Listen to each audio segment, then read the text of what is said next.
विद्या मंदिरामध्ये जे विद्यार्थी गरजू विद्यार्थी आहेत त्यांना शैक्षणिक साहित्याचं दान करून त्यांचं भविष्य उज्ज्वल करण्यासाठी खूप मोठी मदत होणार आहे। त्यामुळे पुन्हा एकदा त्यांना मी धन्यवाद देतो आणि त्यांच्याच हाताने आपल्या सर्व विद्यार्थ्यांना एक एक लेटर बुक, पेन आणि पुस्तकाचं वाटप करू। चला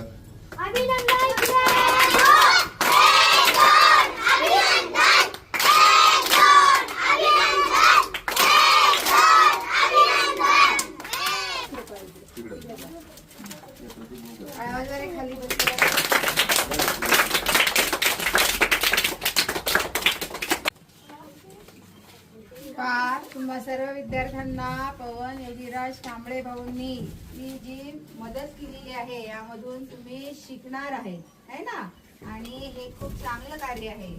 असेच सर्व विद्यार्थ्यांच्या हातून कार्य घडो आणि शाळेचा त्याचबरोबर गावाचा सुद्धा विकास हो अशी मी प्रार्थना करेन।